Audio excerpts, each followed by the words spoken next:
Bonjour à tous. La Bible est remplie de belles paroles, mais parfois il y a des versets qui sont un peu plus gênants, beaucoup plus catégoriques, beaucoup plus tranchants. Mais tout cela, c'est la parole de Dieu. Et je ne pourrais pas simplement vous lire de belles paroles qui sont remplies de miel, et de temps en temps, il y en a qui sont un peu moins faciles à comprendre, et je voudrais en partager avec vous une aujourd'hui.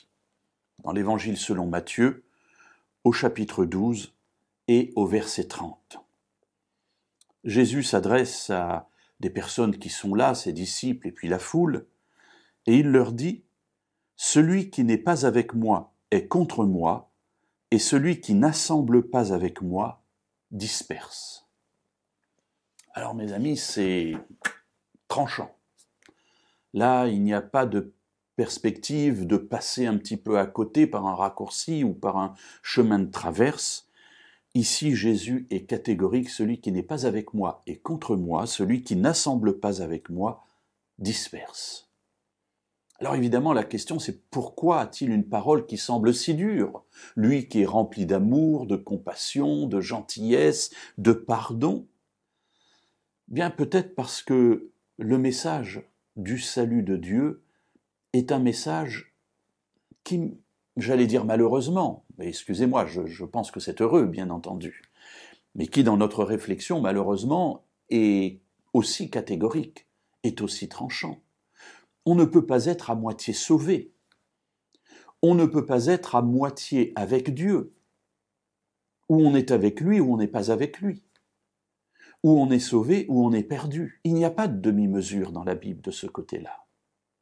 Et la bonne nouvelle du salut, de cette liberté que Dieu nous donne par la mort et la résurrection de Jésus, eh bien, c'est quelque chose de total. Et dans un sens ou dans l'autre, c'est total. Alors, mes amis, lorsqu'on s'engage avec Dieu, on ne peut pas s'engager à moitié. Mais c'est aussi ce qu'il y a de beau, c'est que Dieu, de son côté, s'engage aussi vis-à-vis de nous totalement. Et Jésus va l'exprimer de cette manière-là, peut-être un peu abrupte, mais qui de temps en temps recadre un petit peu notre esprit qui aime bien les compromis, où on est avec Dieu, où on est contre lui, où on est sauvé, où on est perdu, où on travaille avec Dieu en assemblant, ou alors notre travail n'est que de la dispersion. Alors plutôt que de prendre cette parole comme quelque chose de négatif, prenons-la au contraire comme un encouragement que Dieu nous donne à faire des choix entiers, afin que notre vie ne soit pas une vie à moitié, mais soit une vie pleine et entière avec lui.